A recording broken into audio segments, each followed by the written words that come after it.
know just what you do to me.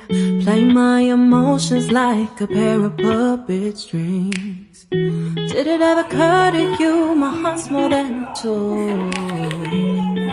Please go easy on me, babe. Send message after message, forward my calls. Next day you hit me back like nothing happened at all. What about all the things that you... Hi guys, welcome back to my channel. I am Arpita, an ICSE 10th grader, and today in this video I will be showing you a random weekend in my life. So without any further delay, let's get into the video. So guys, आज ना Saturday और Friday को I did some stationery shopping, so I thought मैं सबसे पहले वही दिखा दूँ. सो सबसे पहले ये दो फोल्डर्स हैं, मैंने इन्हें अपने नोट्स को कैटेगराइज करने के लिए लिया है. Then followed by this bio sheets because मैं इसमें अपने नोट्स बनाती हूँ. देन 1 डोम्स का geometry box. Then 1 packet of origami sheets and followed by this highlighters, 2 pastel वाले और एक बेसिक नियॉन वाला. And then 2 XO pens. Then 1 Cello tape, 1 Fevistick and then CD DVD markers. मैंने 2 ले लिए बिकॉज स्केच पेन से ज़्यादा handy मेरे को ये लगते हैं. And then 2 ball pens, blue ones. And then again 1 Doms का ball pen, blue and 1 black. And then मेरे को कुछ प्रिंट आउट करवाने थे तो बस ये वही है. Then this 2 cute little spiral note pads, बस क्यूट लगे थे तो मैंने ले लिए, कोई मतलब नहीं बनता इसका. हाँ, टू डू लिस्ट बना सकती हूँ बस, और कुछ नहीं. एंड फिर उसके बाद मैं चली गई अपना डेस्क क्लीन करने. सारे स्टेशनरीज को अपनी जगह पर रखा, नोट्स और क्वेश्चन पेपर्स को अलग अलग कैटेगराइज करके रखा फोल्डर पे. एंड देन बहुत दिनों से ड्रॉर भी मुझे साफ़ करना था बट मैं कर नहीं रही थी, सो आई थॉट लगे हाथ तो आज इसको भी कर ही दूँ. सो या इसको क्लीन करने के बाद I sat down to study commercial studies. यहाँ मैं अपना सिलेबस चेक कर रही हूँ क्योंकि पूरा चैप्टर्स पढ़ने का अब टाइम नहीं बचा है, हार्डली 10 दिन बचे हैं प्री बोर्ड्स के लिए. सो या मैं सिलेबस चेक करने के बाद मैंने चैप्टर 12, 13 एंड 14 का रिवीजन करा. उसके बाद मैंने चैप्टर 12 और 13 के आंसर राइटिंग एंड देन 14 के नोट्स नहीं थे मेरे पास तो मैंने नोट्स भी बनाए थे बट उसकी मैं क्लिप शूट करना भूल गई. एंड आई नो गाइस, आपको बहुत वियर्ड लग रहा होगा कि अब 10 दिन बचे हैं प्री बोर्ड्स के लिए, फिर मैं नोट्स क्यों बना रही हूँ. सो गाइस, सबसे पहला रीज़न तो ये है कि स्टैंडर्ड टाइम से मेरी बहुत गंदी आदत हो गई है. जब तक मैं अपने हैंड रिटन नोट्स नहीं बनाती तब तक वो चैप्टर मुझे नहीं समझ आता और मुझसे नहीं याद होता. एंड देन सेकेंड रीज़न ये है कि मैं नोट्स सिर्फ ऐसा बुक से देख के नहीं बनाती. सबसे पहले तो मैं बताती हूँ कि मैं नोट्स कैसे बनाती हूँ ताकि वो क्लियर हो कि मैं नोट्स क्यों बनाती हूँ बार बार. हाँ, तो सबसे पहले आपको एक बार रीडिंग लगानी है. कोई भी नए चैप्टर अगर शुरू कर रहे हो तो पहली बार रीडिंग लगा लो एंड देन फिर दोबारा रीडिंग लगा लो ताकि वो समझ आए. अगर नहीं समझ आए तो प्लीज़ 3-4 बार रीडिंग लगाओ क्योंकि अगर कॉन्सेप्ट नहीं क्लियर हुआ तो नोट्स भी अच्छे नहीं बनेंगे और ना ही आपके दिमाग में कुछ जाएगा.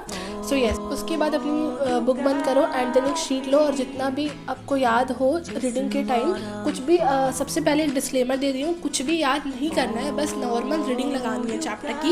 एंड देन उसके बाद एक नॉर्मल शीट ले लो, जितना भी कुछ याद है रीडिंग करा वो सब कुछ लिख दो. अगर कुछ छूट रहा है तो वापस से बुक खोलो, पूरा रीडिंग करो.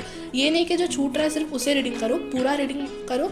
उसके बाद फिर दोबारा आपको याद करो जो जो छूट गया है, फिर वो बुक बंद करके दोबारा लिखो. ऐसे करने से सबसे पहले जो भी पढ़ा हुआ है वो याद होना स्टार्ट होगा और ऐसे एक हैबिट बनेगी तो वो ऑटोमेटिक सब कुछ याद होते रहेगा. एंड देन अब चलते हैं नोट्स बनाने की तरफ. तो सबसे पहले अगर आपका ये सारा हो चुका है, अगर एक बार में सारा कुछ हो जाता है सो वेल एंड गुड. अगर नहीं होता है तो ठीक है, 2-3 बार बुक खोल के रिवाइज़ करके देन फिर दोबारा लिखो. एंड देन उसके बाद क्या करो, एक शीट लो एंड देन फिर जैसे मान लो कि आपके पास एक डेफिनेशन है तो सबसे पहले वो बुकिश लैंग्वेज में डेफिनेशन को रीड करो, समझो एंड देन उसके बाद अपने वर्ड्स में वो बनाओ. हाँ, याद रखना कीवर्ड्स ज़रूर होनी चाहिए उसमें वरना एग्जामिनर मार्क्स नहीं देगा. सो सबसे पहले कीवर्ड्स को अंडरलाइन करो और आपके जो खुद के डेफिनेशन होंगे उसमें वो कीवर्ड्स होने चाहिए बट अपनी बुकिश लैंग्वेज में नहीं, अपनी लैंग्वेज में एक डेफिनेशन बनाओ ताकि वो डेफिनेशन इजी टू लर्न हो. एंड इस मेथड को यूज़ करने से आपको बार बार मल्टीपल रिविजन्स की भी ज़रूरत नहीं पड़ेगी क्योंकि सारे नोट्स आपके ओन वर्ड्स में होंगे, अपनी लैंग्वेज में होंगे तो वो आपको जल्दी याद हो जाएंगे. और ऐसा, हाँ आई नो ये स्टेप बहुत टाइम टेकिंग है बट इससे मल्टीपल रिविजन्स करने की ज़रूरत नहीं पड़ेगी जो कि ज़्यादा टाइम लेता है इससे. सो इट्स बेटर कि आप एक बार ज़्यादा टाइम लगाओ रैदर देन कि आप हर महीने हर हफ्ते रिविजन कर रहे हो. So I think this is the better solution.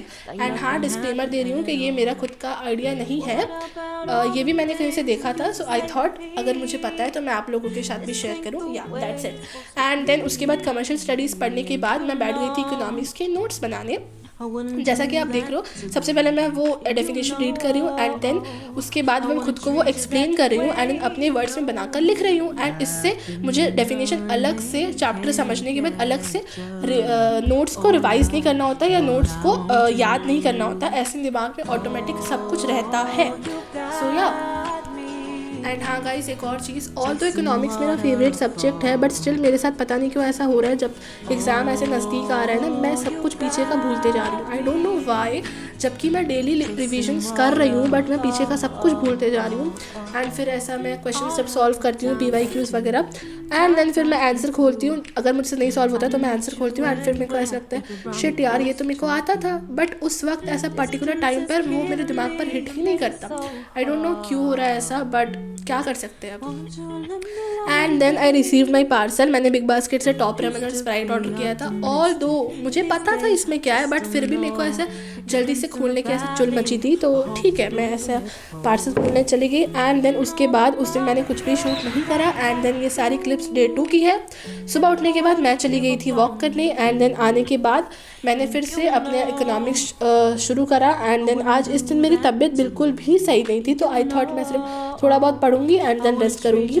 सो सबसे पहले I started revising my notes. ये जितने भी अभी तक मैंने नोट्स बनाए इकोनॉमिक्स के, सारे चैप्टर्स के मैं एक साथ नोट्स रिवाइज कर रही हूँ। रिवाइज तो नहीं बोल सकते, मैं बस एक रीडिंग लगा रही हूँ ताकि ठीक है थोड़ा हिट हो जाए, क्योंकि इकोनॉमिक्स में ना सारे चैप्टर ऐसे इंटर रिलेटेड है। सो ठीक है, अब क्या कर सकते हैं, अगर मैं डिमांड पढ़ने जाती हूँ मैं सप्लाई भूल जाती हूँ, सप्लाई पढ़ने जाती हूँ डिमांड भूल जाती हूँ, इसलिए मैं सबसे पहले मेरे को सब कुछ रिवाइज करना होता है, उसके बाद मैं आगे प्रोसीड कर सकती हूँ। सो या एंड देन नोट्स रिवाइज करने के बाद मेरे को ऐसा बिल्कुल भी फील नहीं हो रहा था कि मैं पढ़ूँ, तो आई थॉट मैं नहीं पढ़ती हूँ। एंड देन फिर मैंने ऐसा मेरी नज़र मेरे बोर्ड्स की डेट शीट पर चली गई। मैंने कहा चलो अब नहीं हो रहा है मन तो ठीक है बट स्टिल पढ़ना तो है। तो मैंने एक चैप्टर था मेरा जिसके बस 2 टॉपिक्स रह गए थे, मेरे को उस पर्टिकुलर टाइम पर वो नहीं समझ आ रहा था। सो आई थॉट मैं अब कोशिश करूँ नहीं हूँ।